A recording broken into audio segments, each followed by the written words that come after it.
بسم اللہ الرحمن الرحیم. السلام علیکم. پروگرام علم و دانش کے ساتھ میں آپ کی خدمت میں حاضر ہوں. ہمارے ساتھ موجود ہیں سید سرفراز شاہ صاحب. ہماری روحانی حوالے سے، اسلامی حوالے سے، مذہبی حوالے سے اور علمی حوالے سے رہنمائی کرتے ہیں. آج بھی ہم اپنے کچھ سوالوں کے ساتھ ان کی خدمت میں موجود ہیں.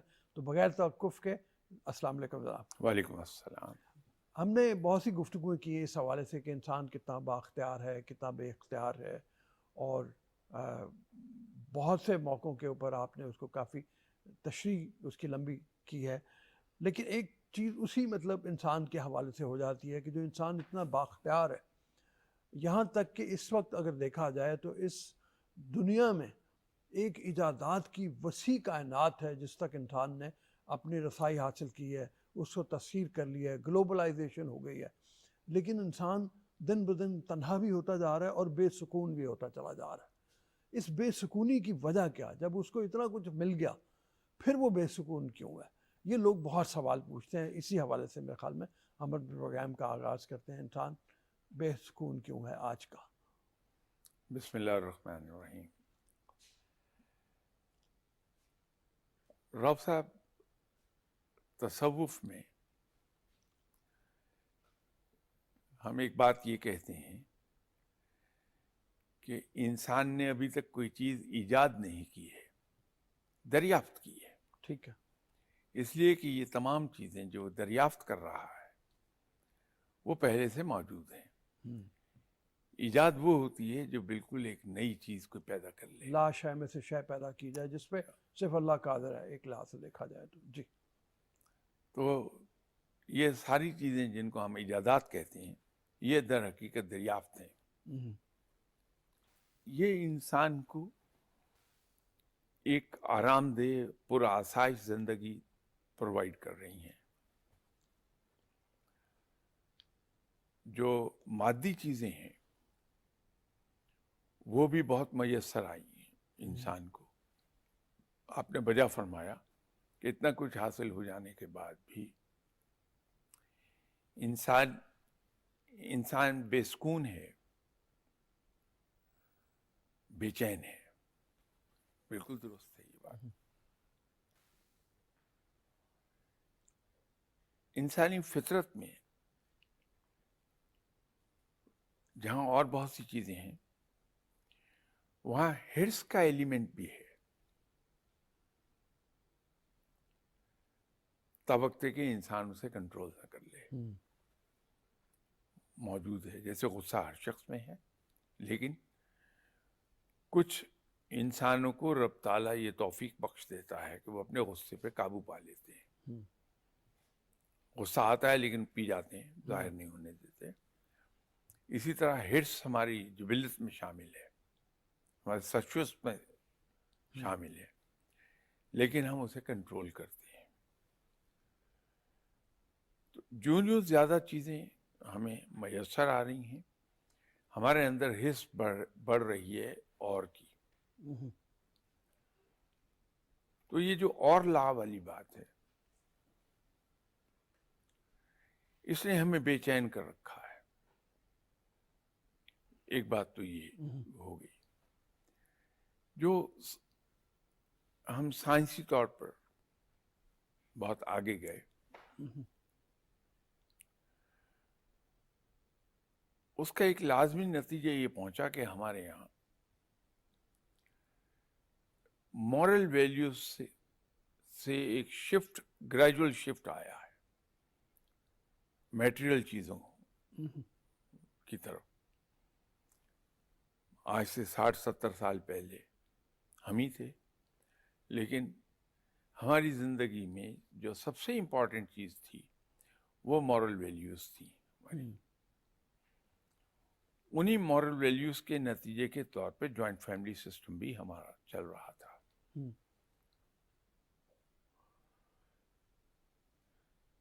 یہ مورل ویلیوز ہی تھیں جو ہمیں بہت سی برائیوں سے روکے ہوئے تھیں.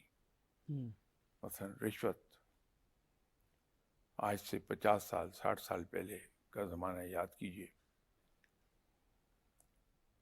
جو آدمی رشوت لیتا تھا وہ ہر ایک سے منہ چھپائے پھرتا تھا جی. کہ کسی کو پتہ نہیں چل جائے کہ میں رشوت لیتا ہوں. آج بالکل اس کے 180 ڈگریز اپوزٹ ہو گیا. تو یہ جو شفٹ ہے مورل ویلیوز سے میٹریل ویلیوز کی طرف، وہ بہت سی ہماری زندگی میں بے چینی کو لے آیا ہے. اب ہم بہت جلدی میں ہیں کہ ہمیں ہر چیز ابھی اور اسی وقت حاصل ہو جائے. انسٹنٹ ریزلٹس مانگ رہے ہیں ہم، جب وہ نہیں پیدا ہوتے، اس لیے کہ نیچر میں ریولیوشن تو کہیں ہے نہیں. نیچر میں تو ایوولوشن ہے. نیچر کا ہر کام گریجول ہوتا ہے لیکن ٹھوس ہوتا ہے. ہم وہ انتظار نہیں کر سکتے. تو جب ہم انتظار نہیں کر سکتے تو ہمارے اندر بے چینی ڈیولپ ہوتی ہے. ٹھیک. اس کا تو ہمارے پاس صرف ایک علاج ہے، وہ یہ ہے کہ ہم مورل ویلیوز کی طرف لوٹ جائیں. تو ہماری نظروں میں میٹریل چیزوں کی وقت ختم ہو جائے گی. پھر ہم ایک علیحدہ سے فلیگ اٹھا کے چلیں گے. وہ فلیگ جس پر ہم فخر کر سکتے ہیں وہ ہے کہ ہماری مورل ویلیوز. ٹھیک. دوسری بات یہ ہے کہ ذکر الہی ایک بہت بڑا رول پلے کرتا ہے انسانی زندگی میں، کہ اس سے اللہ کے ذکر سے سکون ملتا ہے قلب کو. اب ذکر الہی تو ہم بہت کر رہے ہیں. آپ مجھے سے گناہگار اور دنیا دار سے بھی پوچھیں گے تو میں آپ کو ایک لمبی فہرست بتاؤں گا کہ میں یہ تسبیحات کرتا ہوں. میں نوافل آپ کو بتاؤں گا کہ ہر نماز کے بعد، ماسوائے عصر کے، میں ہر نماز کے بعد نوافل پڑھتا ہوں. ٹھیک. لیکن وہ سکون نہیں ملتا مجھے جو ملنا چاہیے. اس کی بنیادی وجہ ہے کہ جب میں ذکر میں مصروف ہوں اللہ کے، تو میرا ذہن کہیں اور ہے. سوچ میں کچھ رہا ہوں اور تسبیح رول رہا ہوں میں انگلیوں میں. زبان میری ذکر کر رہی ہے اللہ تعالیٰ کا، لیکن میرا دل اور ذہن کہیں اور پھنسے ہوئے ہیں. جبکہ ذکر الہی معجزات دکھاتا ہے. اچھا. بشرطے کہ ہم پوری طرح یکسو ہو کر رب کا ذکر کریں. وہ جو یکسوئی غائب ہے ہمارے ذکر میں، اس کی وجہ سے ہم وہاں سے استفادہ نہیں کر پا رہے ہیں، وہ فائدہ ہمیں نہیں ملتا. تو اگر ہم یہ سیکھ لیں کہ یکسو ہو کر ذکر الہی کر سکیں. یہ بزرگ ہیں، یہ کمال کی وزڈم رکھتے تھے، اگرچہ اس کو وہ ایکسپلین بعض کا نہیں کرتے تھے، لیکن کمال کی وہ وزڈم تھی. جناب حضرت بختیار کاکی رحمۃ اللہ علیہ صاحب جی. فرمان ہے کہ انسان پر لازم ہے کہ وہ کم سے کم لوگوں سے ملے. اس لیے کہ جب ہم بہت زیادہ لوگوں سے ملتے ہیں تو ان کی کہی ہوئی باتوں کا ہم پر اثر آتا ہے، ہمارے ذہن میں گھومتی ہیں. تو جہاں ہم نماز کے لیے کھڑے ہوئے، یہ شکایت ہم سبھی کرتے ہیں کہ جو ہی نماز کے لیے کھڑے ہوتے ہیں تو وہ تمام خیالات جو کبھی نہیں آئے وہ بھی آتے ہیں. وہ بھی بالکل صحیح. تو جب ہمارا رابطہ کم لوگوں سے ہوتا ہے تو ہم پرسکون رہتے ہیں، ہمارا ذہن یکسو رہتا ہے. اگر ہمیں چین چاہیے، سکون چاہیے، تو ہمیں پھر اس پر زور دینا ہوگا کہ ہم جو ورائٹی آف ذکر الہی ہے وہ بھلے کم کریں، اس کی تعداد زیادہ ہو سکتی ہے، ٹھیک، لیکن اس کے اندر یکسوئی پیدا کر لیں. تو آدمی کی پرسنالٹی میں حیران کن تبدیلیاں آ جائیں گی اس سے. دنیا کی محبت آہستہ سے نکل جاتی ہے دل سے، اور ایک بار جب دل سے دنیا کی محبت نکلی تو انسان کامیاب ہو گیا پھر. ٹھیک جی، اجازت دیجیے گا ایک بریک کے لیے. بریک کے بعد دوبارہ حاضر ہوتے ہیں، ہماری گفتگو کا سلسلہ جاری رہے گا. ابھی اجازت دیجیے بریک کے لیے.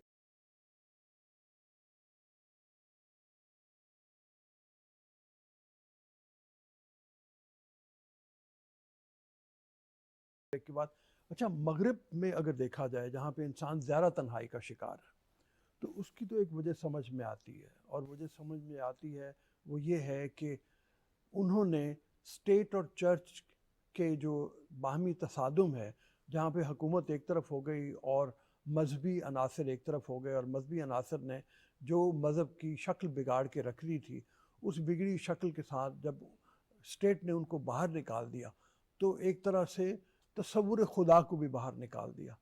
اس تصور خدا کو باہر نکالنے سے انسان کے اندر تنہائی آئی، اور ایک سٹیج وہ آ گئی کہ جہاں وہ کہتا ہے کہ انسان، اور پھر کائنات کی وسعت اتنی زیادہ ہو گئی، ہم نے جس کی پہلے بات کی کہ ایک طرف یہ تھا کہ انسان جو اس کے ذہن میں موجود کائنات تھی وہ چھوٹی سی تھی، اس کا آرڈر تبدیل کر سکتا تھا، ادھر سے چیز اٹھا دی ادھر اٹھا دی، اور پھر اس کو پتہ چلا کہ کائنات اتنی وسیع ہے، اور اس کو پتہ چلا کہ یہ خدا بھی کوئی نہیں ہے کیونکہ تصور خدا مجروح ہو گیا.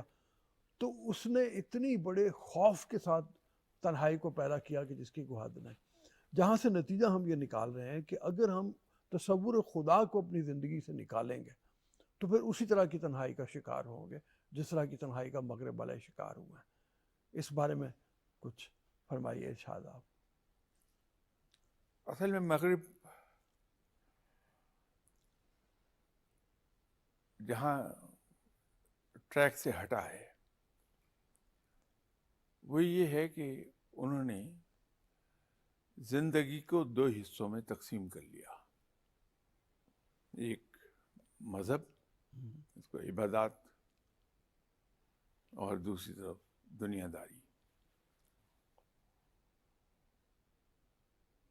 جبکہ ہمارے دین میں یہ کوئی کانسیپٹ نہیں ہے. ٹھیک، ہمارے یہاں دین ایک اکائی کی صورت رکھتا ہے، ایک ایسی اکائی جس کو ہم توڑ نہیں سکتے ہیں، حصوں میں نہیں بانٹ سکتے.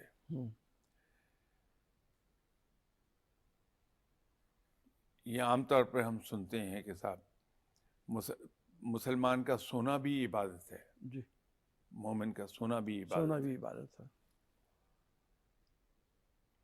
وہ کیا ہے؟ اسلام ہماری پوری زندگی پر محیط ہے. ہم اسلام میں داخل ہوتے ہیں اس طرح سے کہ ہم پورے پورے اس میں داخل ہو جائیں.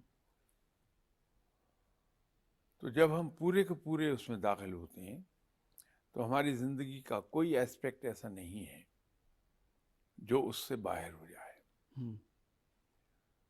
تو ہمارا کھانا پینا، بولنا، سونا، جاگنا، سب چیزیں آپ دیکھیے، سب کے لیے احکامات موجود ہیں، سب کے لیے ایک نیت موجود ہے. ہمیں ایک بڑی شکایت رہتی ہے جی، کہ ہم جس سے نیکی کرتے ہیں اس سے جوتے پڑتے ہیں. یہ عام شکایت ہے، جی جی، میں بھی کرتا ہوں، سبھی کرتے ہیں.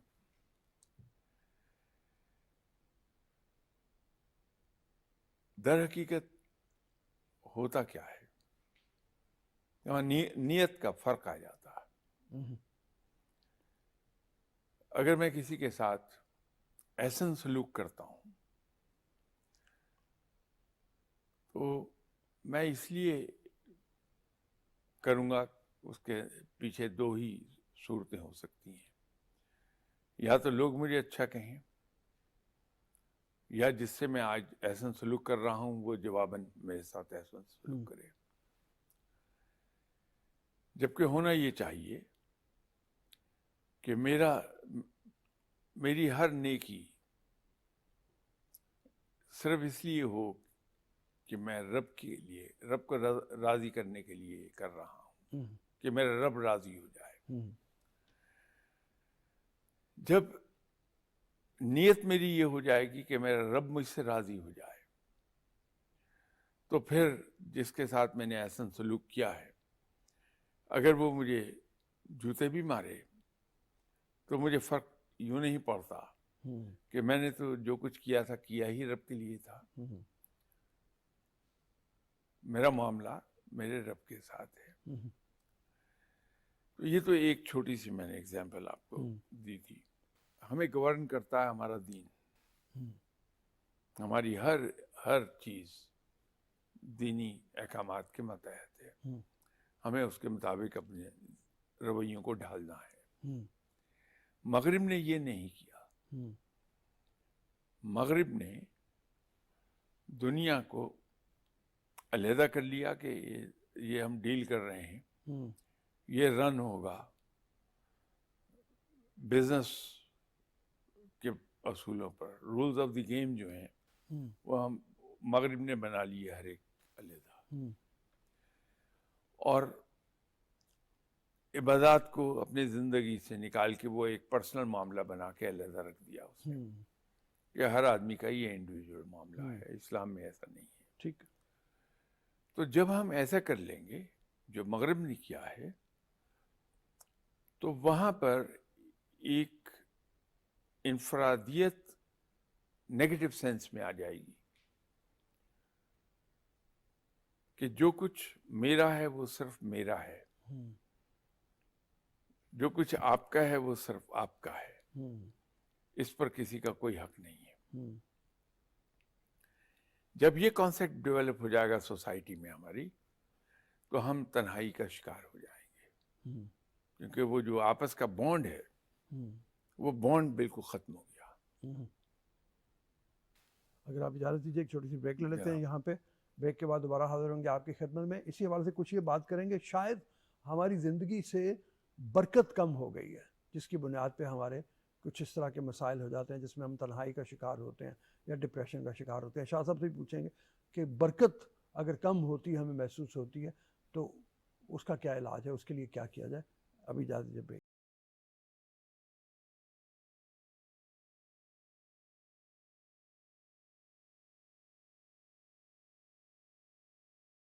بریک کے بعد اچھا، جیسے میں نے وہ عرض کیا کہ مطلب کہیں ایسا تو نہیں کہ ہمیں محسوس ہوتا ہے کہ ہماری زندگی سے برکت ختم ہو گئی ہے اور اسی وجہ سے خیر ایسا ہو رہا ہے.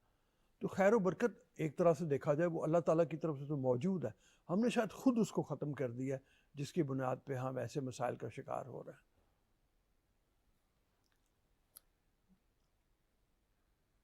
اگر ہم پہلے اس کو دیکھیں کہ